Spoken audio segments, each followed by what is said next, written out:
au cœur de l'actu.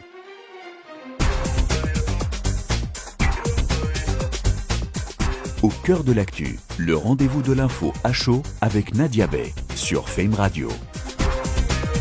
Bonjour à toutes et à tous et bienvenue sur Fame Radio TV. Je suis très ravie de vous retrouver dans votre rendez-vous d'information au cœur de l'actu. Et au cœur de l'actu vous amène aujourd'hui au cœur de l'histoire de la France coloniale. Oui, au cœur de l'histoire de la France coloniale. Cap sur l'Algérie. La France coloniale, c'est 132 ans de présence en Algérie. C'est plus d'1 million de martyrs, 1,5 million de martyrs algériens, mais aussi un déracinement inédit des populations.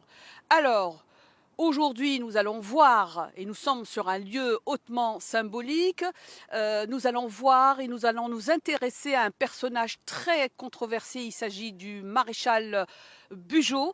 Alors, pourquoi Bugeaud? C'est ce que nous allons essayer de voir aujourd'hui avec nos invités qui sont ici à nos côtés. Et pourquoi le choix aussi de ce lieu? Parce que ici sont érigées, bien entendu, des statues à la gloire, justement, de ces personnages qui ont servi l'empire colonial. Alors, à mes côtés, les artisans et les initiateurs d'une pétition qui fait parler d'elle, qui a recueilli des milliers de signatures, une pétition intitulée Pas une école, pas une avenue, mais pas également donc une rue au nom de Bugeaud.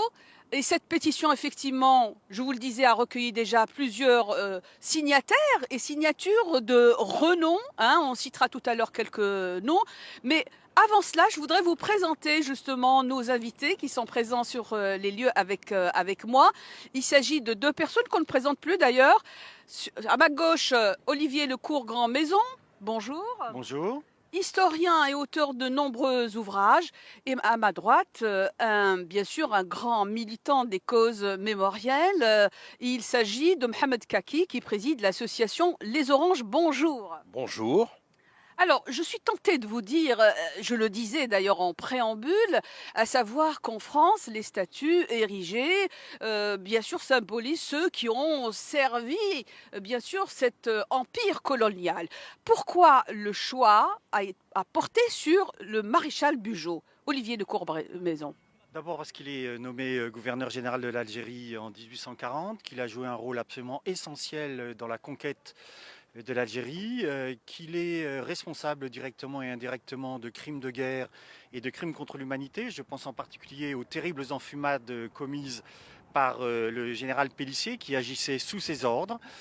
Terribles enfumades commises le 18 juin 1845 au cours de laquelle plus d'1 millier d'hommes, de femmes, d'enfants, de civils désarmés ont été donc enfumés et exterminés, c'est-à-dire massacrés dans ces grottes. Par ailleurs, Bugeaud n'a pas simplement été l'ennemi du peuple algérien. Par la suite, il a été un ennemi farouche de la République puisqu'il a pris les armes contre la révolution de février 1848 tendant à établir les institutions républicaines et à rétablir une constitution républicaine. Et jusqu'à sa mort, il n'a cessé